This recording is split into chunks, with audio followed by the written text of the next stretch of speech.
Hey everybody, welcome back for the next video in our All About Accessories with Fordham. I'm Melissa Muir. In this video, I'm going to introduce you to one of my favorite tools. These are sandpaper rolls. These make my life so easy.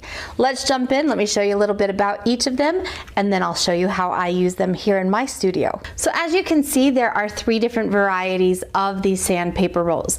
Now their commonalities: they are each 1 inch wide by about 10 inches long. They are already wrapped and rolled and sealed into a little container. These are lovely because as you use them and they begin to wear down, all you have to do is tear off one layer and you're ready to go with the next. They are mounted on a 3/32 inch mandrel, so it's going to work with your quick change hand pieces quite easily. Now let's talk a little bit about some of their differences as well. So here we've got the 3 different brands, only 2 of which I really use here in my studio. These are the Sia brand, and they are made in Switzerland. They are great sandpapers, but I don't really use these much in jewelry. So I would use these a little bit more, maybe on paints and acrylics, kind of finishing some of those surfaces and such like that. However, the other 2 I use quite a bit. The one that I use the most often is my Stark brand. Now these are German-made paper, and they're great for doing anything like I do with all my metals. I like to use these on my bezels for any larger flat areas, something like that. Here in the center we have the Japanese papers, and this is the Kovacs brand. These 2 are the ones that I'm going to be using on my metals here in my studio. Both of them give you great longevity. Both of them are going to have a variety of grits, so it just depends on which one you prefer to use. Again, all of them have that 3/32 inch mandrel so that you will be able to put that into a quick change handpiece or your number 30 handpiece, whichever you prefer. Now, I have done several videos on these already that introduce you to the whole range of the sanding band line.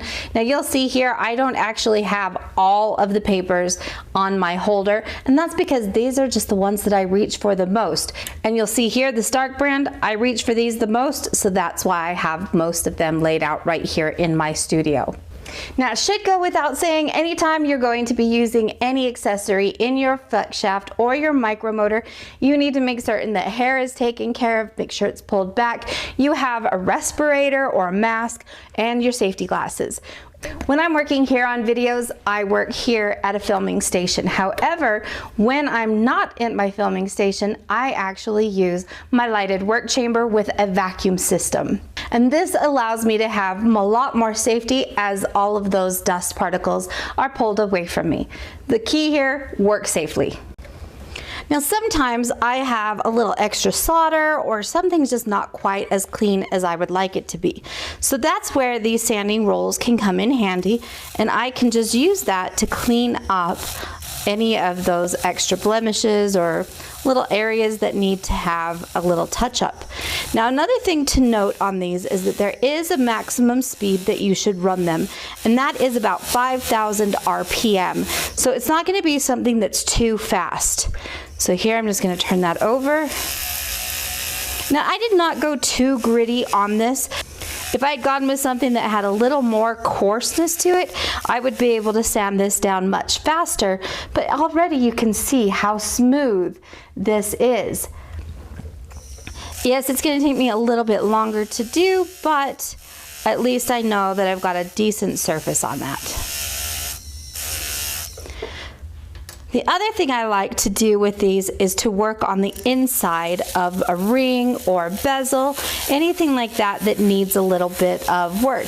And it makes it very, very easy because it's just going to fit nicely into these areas. One thing I want to avoid is working in the exact same spot all the time. So I don't always want to work just right here at the tip.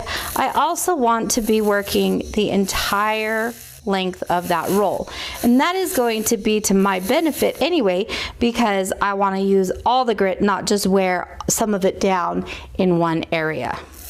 Now I showed you before on an unmounted bezel. This bezel, not only is it mounted, but my stone has already been set.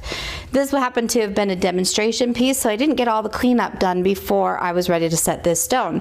So what I can do, and the thing that's kind of nice, is because we have that flat top on here, I can take that in and get this really close to this back plate. So now that allows me to come in and work right up against the back plate and clean up this bezel. And because the bezel has already been set, there's a little bit of a curve to it, but I can easily take care of that as well just by rotating my wrist as I work my way around this stone. And you can see I can easily get into those areas. And then I can rotate this 90 degrees and work on the back plate in the same manner. Another area where I like to use these is also on my bracelets. So I can take this and start working any areas that need to be smoothed out, including any of my solder joints.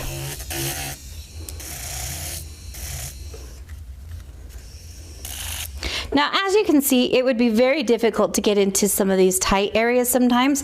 However, if I maneuver and I have enough room, I will be able to maneuver this to get into some of these tighter corners.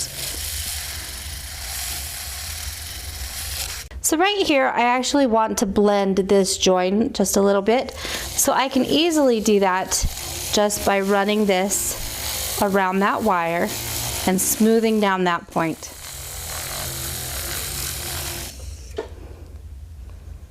And a little bit more work with maybe a smaller tool and I will be done. But at least I can get the majority of it roughed in with the sanding rolls. Now you'll see that I'm starting to wear down and get to the bottom paper on this. So one of the things I like to do is just pull in a pair of tweezers or something like that just to kind of get this started. I'm going to tear this here around and I'm just going to keep it, well, that one tore off completely, but I want to just kind of keep it down and bring that around to the point where we get back into the newest part of our sandpaper roll. And then we simply tear that off. And now I have a whole new sandpaper roll and I'm ready to go.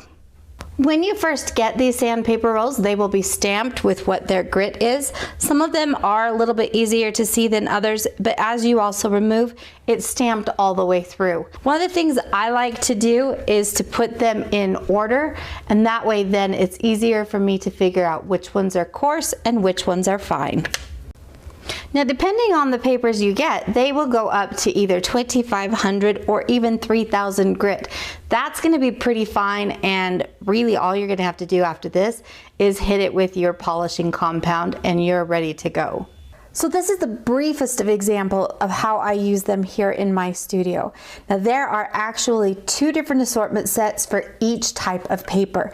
I have both assortments and a full line of them here in my studio because I use them all the time. What I would suggest is get the assortment set that includes one of every grit, and then you will begin to figure out which ones you reach for the most, and then you can order a whole pack of just that single individual grit. I hope you found this video helpful, and if you have any questions, make sure you drop those down into the comment section and we'll be sure to get back to you. As always, if you like the video, please give us a thumbs up, subscribe, ring that bell, and mark that you'd like all notifications so that you don't miss any in our series of the accessories. Next up, we are going to be talking about how to get a satin finish using some of the nylon finishing brushes. We'll see you guys next time.